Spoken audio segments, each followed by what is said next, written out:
Hey gang, here's another video for you. In this one, I'll be showing how to bind a quilt with a mitered binding. This makes the corners of the binding look like they're coming together with a diagonal cut, like this.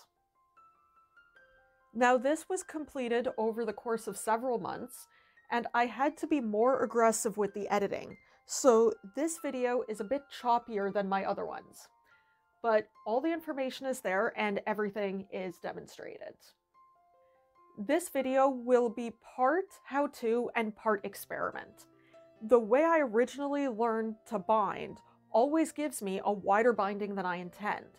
So I'm experimenting with the width of the binding strip to see if I can get something that brings me the actual width that I want.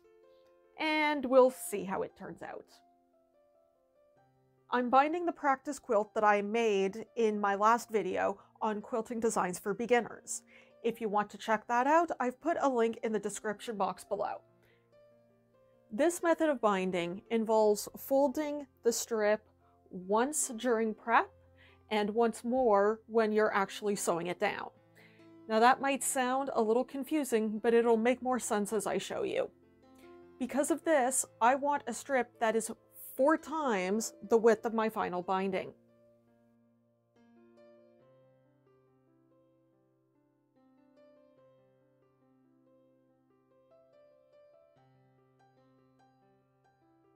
But I also need to account for the seam allowance of sewing it down. And since this strip will be folded in 2 when I start, I need to double the seam allowance when calculating the width of the final strip. So for a 1/4 inch seam allowance times 2, I need to add 1/2 inch to the width of the strip that I cut.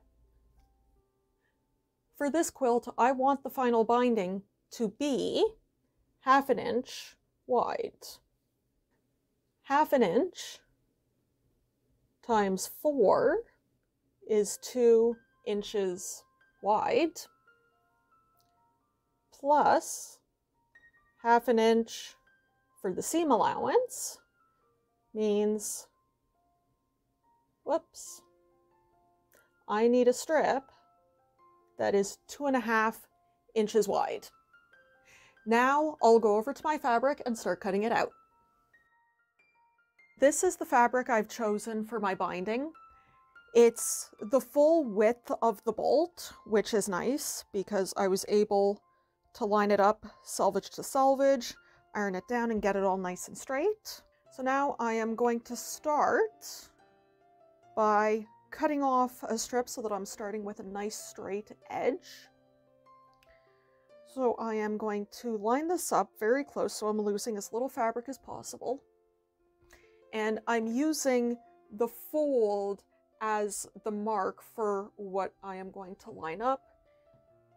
I'm gonna lean into the frame, make sure that it's all nice and straight with one of the grid lines. And go ahead, cut that off. Now I've got a nice straight edge of the fabric to start with, to get the strip for my binding as straight as possible. Now I'm going to turn it around, and this is just because of the way that I cut my fabric.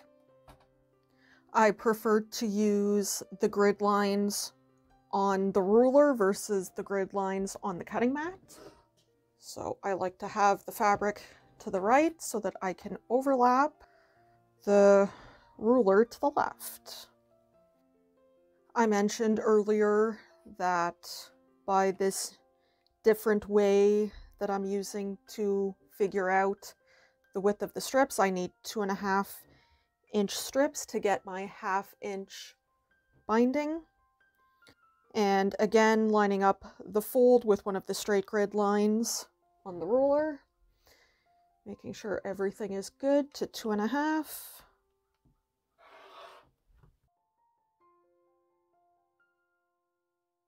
There's 2 strips. And now I'm going to turn these into 1 long strip. Here is my 1 long binding strip.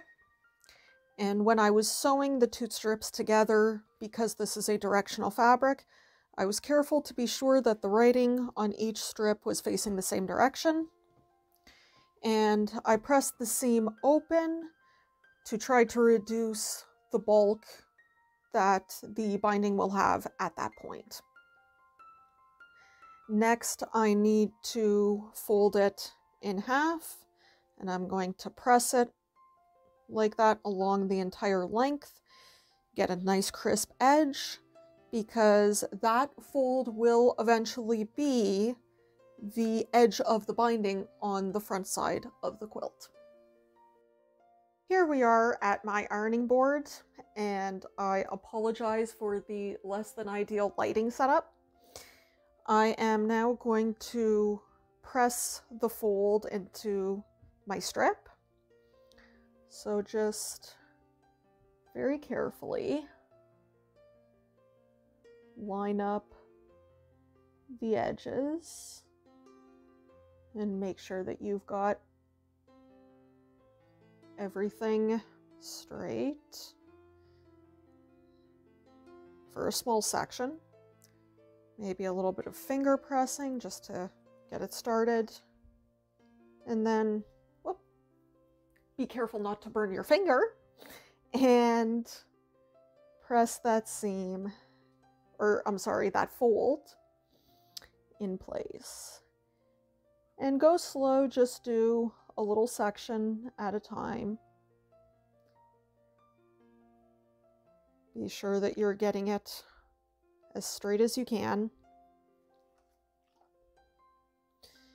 And if you wanted less of a sharp fold, you could probably just use a seam roller. I like nice crisp edges in my work, so I prefer to press. Now that my strip is done, I can start binding the quilt. So you start at the back of the quilt, and I like to place the end of the strip off at the bottom of the quilt and off from center. This way the eye is not pulled to the seam that we're eventually going to end up with. So line it up with the bottom, and you want raw edge of the binding to the raw edge of the quilt. And I don't pin this down. You can if you want. Once you get to the corner, to create the mitered corner, while I was editing the original video, I discovered that the time I spent explaining how to miter the corner of the binding, I was almost entirely out of frame of the video. So obviously the project is done now, so I am going to use these scraps of fabric to explain what I was trying to explain then. What you want to do is, again, lay the binding strip along the edge of the quilt, raw edge to raw edge. And once you get to the corner of the quilt, you want to fold the binding strip down towards you and fold it back enough that the bottom edge, this raw edge of the binding strip, lines up with the corner, with the very corner of the fabric. And you'll end up with this shape here that looks kind of like a right angle triangle. Once that's down, you fold the fabric, or sorry, the binding strip up, keeping that flap as it is. And now the strip will lay flat along the next edge of your quilt. And again, it will be raw edge to raw edge. So if you choose to pin your binding down before you sew it, this is how you go about mitering the corners, and you can go ahead and pin that down. And now I will get back to the original video. Over at my sewing machine now, and a few words about how I've set this up. I'm using an open presser foot so that I can see the stitches a little bit better. Another thing that allows me to do is move the needle off from its center position. In this case, I've moved it 3 spaces to the right of center. On my machine, when I use the 1/4 inch guide, with the needle in this position, I get a seam allowance that's a little bit more than 1/8 of an inch. And we want a smaller seam allowance when we're sewing the binding down to the back of the quilt, so that when we fold the edge over, that seam will be hidden on the front. Other than that, all the standard settings for my machine are good. I'm also using a slightly larger needle. This is a 9014 universal needle. I find that a larger needle works better to go through all of the layers of the quilt and the binding. Now I've got the raw edge of my strip lined up with the raw edge of my quilt, and I'm going to leave a tail when I start sewing that's about 4 or 5 inches for when I come back around and I need to join the ends up. I'll have some room to do that. Now, it's a good idea to take a couple of back stitches at the beginning, because when we go to join the ends, we're going to be pulling on this, and that'll help to keep those stitches from coming out. 2 or 3 is plenty. If you pin down your binding before you started sewing and you already mitered the corners, you want to stop about a stitch away from that right angle triangle that's created at the corner in the fabric. If you haven't pinned it down like me and you're mitering as you're going, you want to stop about 1 inch away from the corner of the quilt. And again, take a couple of back stitches and cut your thread at that point. I'm going to go ahead and miter the corner. So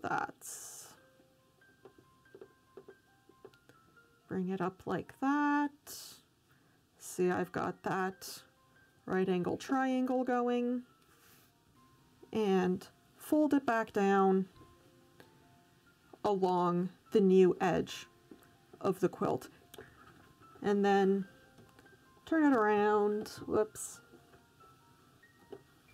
And when you start, you can feel the fold. You can feel the fold in the fabric under here.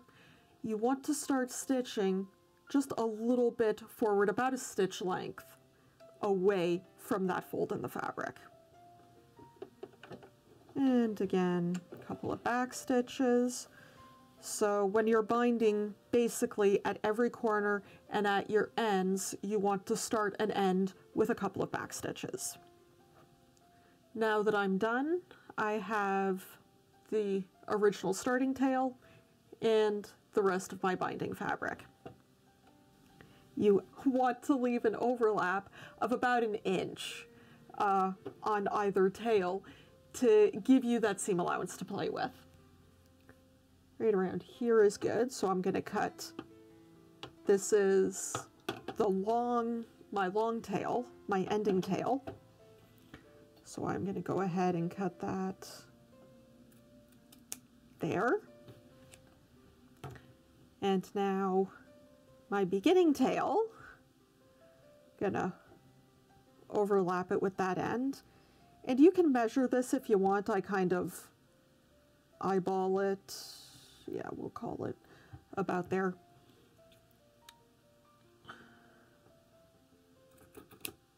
And there you go.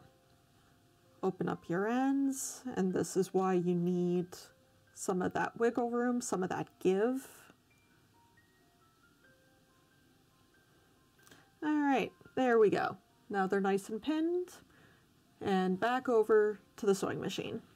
Now I need to sew down this last bit of the binding to the back of the quilt, and it's ready to be flipped over.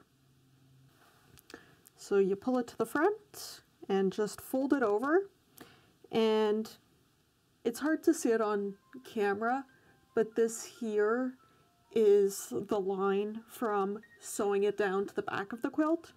So you just want to bring it forward and be sure that you're covering that seam line. And this is again a point you can pin it or not. I prefer to not. And you go around and you bring it forward, pinning every so often if you like. When you get to the corner and you fold the fabric over, you're going to see on the back that the fabric wants to fold in a specific way due to the way that you folded the mitered corner.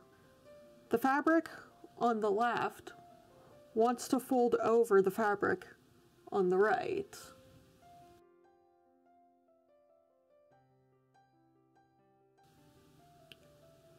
So, in order to reduce the bulk in the corner, when you bring it over to the front, you want to fold it in the opposite direction. So, with the fabric on the right overlapping the fabric on the left.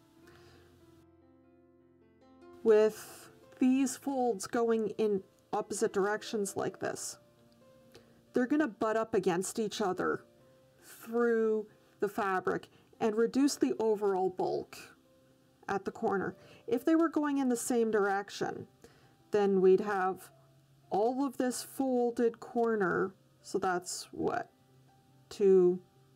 4 layers of fabric here, and 4 layers of fabric on the back in the same spot.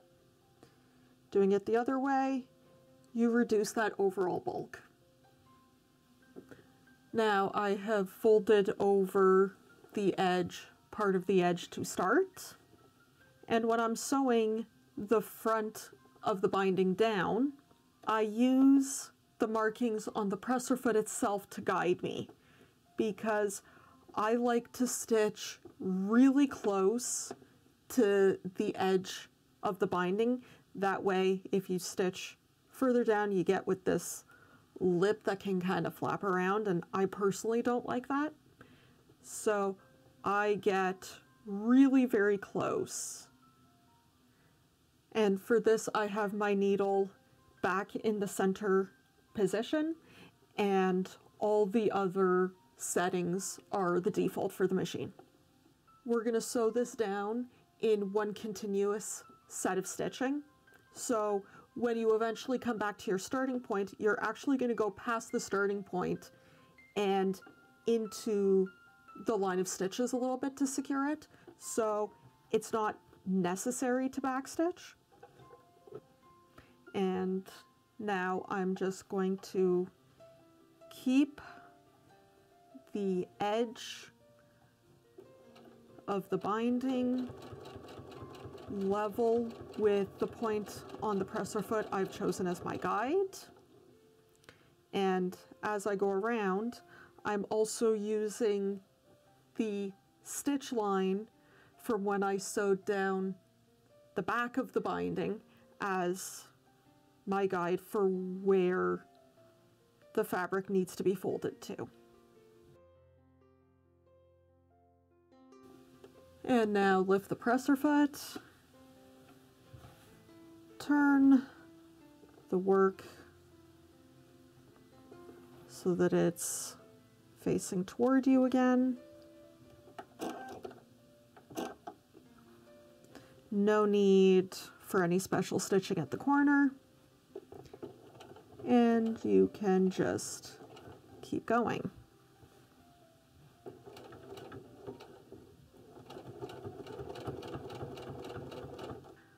I'm almost finished sewing down the binding. This is back at my starting point. So as I set. As I come up to it, I'm going to be careful to go over my initial stitch line. And there you go. Now the binding is done. And this is my fully bound and finished quilt. And now it's time to see if the experiment worked. I'll just pull out my measuring tape and check at a few points. Let's see. It's a bit wide. It's pretty good. Bit wide. That's pretty good. That's good. Wow. It looks like this method worked well enough. Since it worked this time, I'm going to use this method for my next few projects to be sure that it's consistently good. And that's the end of this video. If you found it helpful, please hit that thumbs up to let me know that you liked it. Your feedback really helps this channel and gives me an idea of the kind of content you want to see. If you want to see my videos when they come out, be sure to subscribe and hit that bell so you'll get notified. Thanks so much for watching, and until the next time I see you, happy sewing!